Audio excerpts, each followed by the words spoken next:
आज कुछ बोलने से पहले आप लोगों से मेरा एक सवाल है। दुनिया का सबसे आसान काम क्या होता है? मेरे हिसाब से इस दुनिया का सबसे आसान काम होता है दूसरों में कमियां निकालना, या ये कहूँ कि दूसरों की बुराई गिनवाना।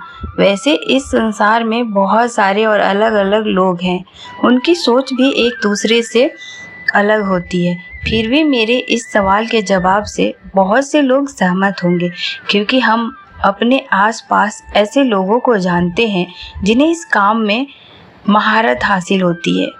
तो आज की चर्चा व्यक्ति की इसी स्वभाव पर करते हैं। वैसे तो मनुष्य में बहुत सारी भावनाएं होती है, पर आजकल के समय में जो भावनाएं व्यक्ति में सबसे ज़्यादा देखने को मिलती है वो ये है कि स्वयं को अच्छा और दूसरे को बुरा साबित करना। इसी मोह में हम बहुत ही आसानी से लोगों की कमियां गिनवाने में लग जाते हैं। हम सभी ये बात अच्छी तरह से जानते हैं कि कोई भी व्यक्ति परिपूर्ण नहीं होता। दुनिया में कोई भी ऐसा नहीं जिसमें कोई बुराई या कमी ना हो। हम पे भी यही बात लागू होती है। फिर भी क्यों हम दूसरे की कमी, गलती या बुराई गिनने बैठ जाते हैं? तो इसका बहुत ही सरल भाषा में जवाब ये है कि यथा दृष्टि तथा सृष्टि, अर्थात आपकी नज़र जैसी होगी ये दुनिया आपको वैसी ही दिखेगी। अगर आपकी नज़र या सोच अच्छी है तो आपको चारों ओर अच्छाई दिखाई देगी, और यदि आपकी सोच बुरी है तो आपको सब कुछ बुरा ही दिखाई देगा। चलिए एक छोटी सी कहानी से इस बात को और अच्छे से समझने का प्रयास करते हैं। एक बहुत ही पहुंचे हुए वृद्ध साधु थे। वे एक जगह नहीं रुकते थे, जहां मन लगा वही धुनी रमा देते थे। वो घूमते घूमते एक नगर में पहुंचे। एक छायादार पेड़ के नीचे उन्होंने अपनी धुनी जमा ली। साधु की धुनी के सामने ही एक वैश्य का निवास था। उसके घर में लोगों का आना जाना लगा रहता था। साधु को पता नहीं क्या सूझी, जब वैश्य के घर कोई पुरुष जाता तब वो एक छोटा पत्थर अपने धुनी के बगल में रख देते। इस तरह कुछ ही समय में पत्थरों की ढेर लग गई। एक दिन घर से बाहर निकलती हुई वेश्या को साधु ने टोका और उसके पास बुलाकर कहा, पापनी, देख अपने बुरे कर्मों का यह पहाड़। अरे दुष्ट, इतने पुरुषों को भ्रष्ट किया है जितने इस ढेर में पत्थर है। तू तो नरक की भोगी होगी।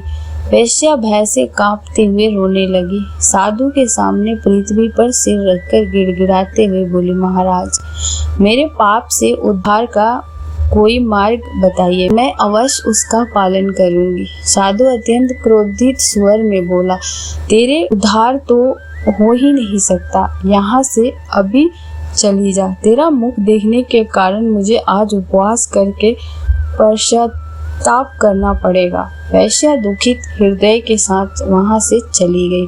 अब दिन प्रतिदिन उसे अपने बुरे कर्मों का पश्चाताप हो रहा था। वह निरंतर प्रार्थना करती थी कि उसके पापों के लिए ईश्वर उसे क्षमा करे। इसी पश्चाताप में एक दिन उसके प्राण निकल गए। उसी समय साधु की आयु भी पूरी हो गई थी। उन्होंने देखा कि हाथ में फांस लिए यमदूत उसके पास आ खड़े हुए।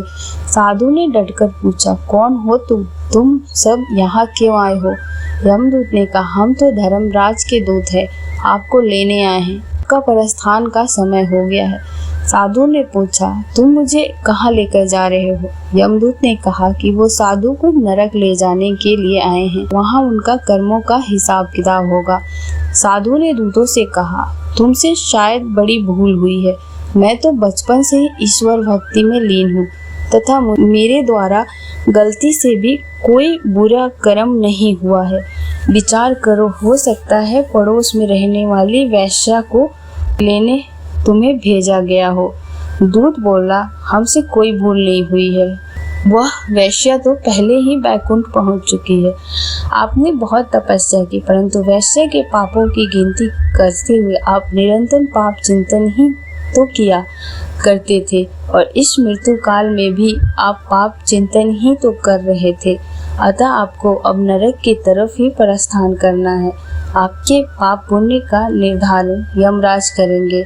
साधु के वश की बात नहीं थी, उन्हें यमदूत अपने पास में बांध कर ले गए। हमें इस कहानी से यही सीख मिलती है कि दूसरों की हमेशा बुराई नहीं तलाशनी चाहिए और अपने आप पर ध्यान देना चाहिए। यदि कुछ बुराई दिखती भी है तो सामने वाले को सुमार्ग में लाने का प्रयास अवश्य करना चाहिए।